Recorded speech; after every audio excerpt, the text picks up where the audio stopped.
अस्सलाम वालेकुम दोस्तों, मैं हूं मोहम्मद इल्ताफ और आप देख रहे YouTube channel story knowledge. Giza pyramid मिस्र का सबसे बड़ा पिरामिड और चौथे ख़ानदान के फ़िरौन खुफू का मकबरा है। 26वीं सदी कबल मसीह के अव्वाल में तकरीबन 27 साल के अरसे के दौरान ये तामीर किया गया। ये अहराम दुनिया के 7 अजायबात में से सबसे कदीम है और यह वाहिद अजूबा है जो बड़ी हद तक बरकरार है।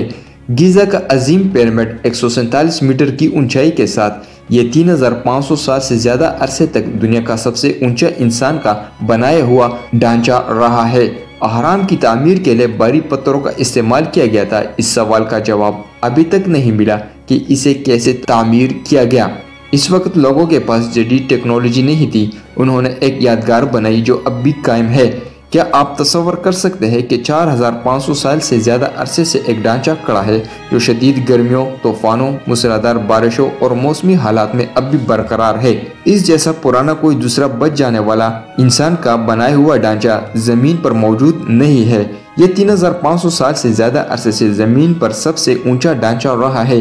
ये अंदाज़ा लगाया गया है कि गीज़ा का पिरामिड फ़िरौन खुफू ने 2560 कबल मसीह में तामीर किया था। कदीम मिस्र के बादशाहों को फ़िरौन कहा जाता है। अहराम दरिया नील के मगरबी किनारे पर वाक़ है। तीनों में सबसे ऊंचा पिरामिड गीज़ा है, जिसे खुफू का पिरामिड भी कहा जाता है। यह सवाल जहन में आता है कि इनकी तामीर की वजह क्या थी। यह ख्याल किया जाता है कि अहराम एक मकबरे के तौर पर तामीर किए गए थे। इनके फ़िरौन पिरामिड के अंदर दफन है। एंशिएंट इजिप्शियन बाद की ज़िंदगी पर यकीन रखते थे। इनका मानना था कि मौत पर ज़िंदगी ख़त्म नहीं होती, इसलिए बाद की ज़िंदगी की तैयारी के लिए फ़िरौन अपनी हुकूमत के दौरान अपने लिए मकबरे तामीर किया करते थे। बहरहाल आज ये बिल्कुल वाज़ेह है और तमाम मुअर्रिखीन मुत्तफ़िक़ है कि गीज़ा का अजीम अहराम एक मकबरे के तौर पर तामीर किया गया था। यह सवाल जहन में उभरता है कि ये अहराम आखिर कैसे बनाए गए। ये अहराम का सबसे पुरअसरार राज है। लोगों ने इतना ऊंचा ढांचा कैसे बनाया इन बड़े पत्थरों का इस्तेमाल करते हुए, जिनका वजन तकरीबन 2.5 टन से लेकर 80 टन तक है। हर पत्थर को इतनी बारीक बीनी और यकसा तौर पर तराशी गई है जब नक्श व निगार के लिए कोई मयारी औजार मौजूद ही नहीं थी। एक दूसरे के ऊपर पत्थर कैसे ढेर किए गए थे। कहा जाता है कि गीज़ा का अजीम पिरामिड 27 साल के अरसे में बनाया गया था। इस हवाले से कई नजरियात है। कहा जाता है कि गुलाम यहाँ सारा दिन काम करने पर मजबूर थे। 5वीं सदी कबल मसीह के यूनानी मौरख ने सबसे पहले ये तजवीज़ किया कि गुलामों ने अहराम की तामीर की।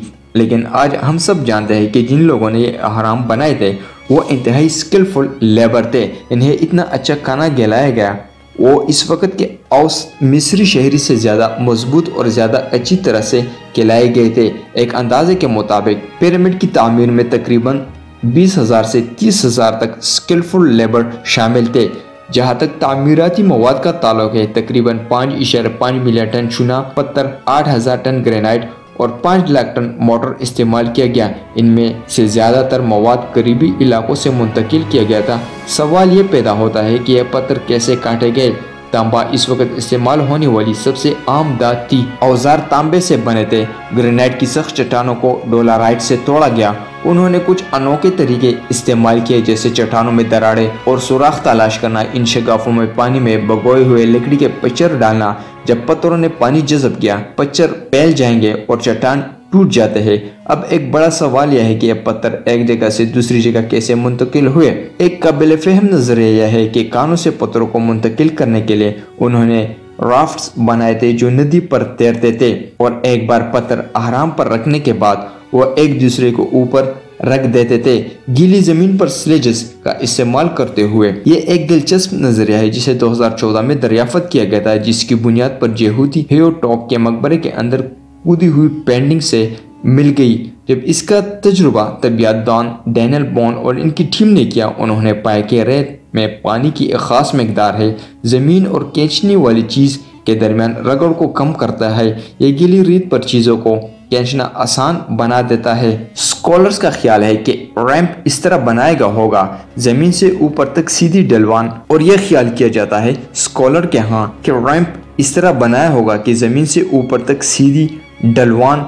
पत्थरों को ढलवान पर ले जाने के लिए उन्होंने रैंप के अतराफ में लकड़ी के सतूनों का निज़ाम नस्ब किया और फिर उन्होंने पत्थरों को खींचने के लिए सतूनों के गिर्द रस्सियों का इस्तेमाल किया।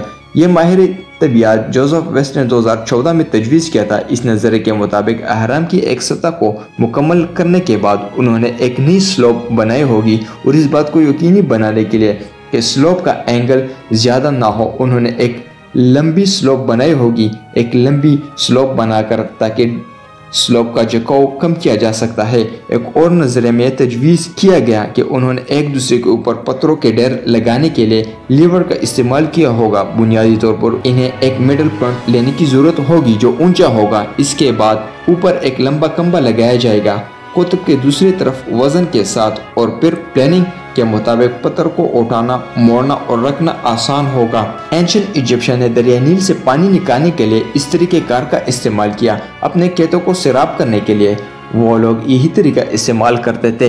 ये सारे नज़रियात दिलचस्प लगते हैं, लेकिन तज़ाद तामीराती वक़्त की सूरत में पैदा होता है। हम जानते हैं कि अहराम की तामीर 27 साल के अंदर मुकम्मल हुआ था, लेकिन इस नज़रिए में खामी मौजूद है क्योंकि यह बहुत वक़्त तलब है और इसे 27 साल में बनाया गया था। यह आज तक एक मुअम्मा है। नीचे की तहों को मोटर के बगैर रखा गया था और फिर ऊपर की तहों में मोटर डाला गया जो ढांचे के इस्तेहकाम को बढ़ाता है। यही वजह है कि हज़ारों सालों में कई ज़लज़लों के बावजूद गीज़ा का पिरामिड अब भी खड़ा है।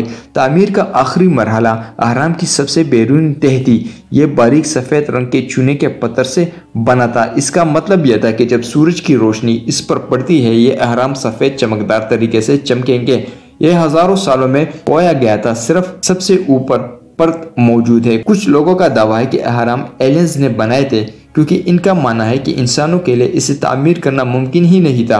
यह नज़रिया साइंसी सोच के उसूलों के खिलाफ है। इन हक़ाइक़ को तस्लीम करना बेहतर है जो हम जानते हैं और फिर वाज़ेह तौर पर बयान कर जो हम नहीं जानते, ताकि आसार कदीमा के माहिरीन, इजिप्टोलॉजिस्ट और हिस्टोरियन कि अगली नस्लें इन पर तहकीक कर सके और दरियाफ्त कर सके कि ये अहराम इतने दुरुस्त तरीके से कैसे बनाए गए थे।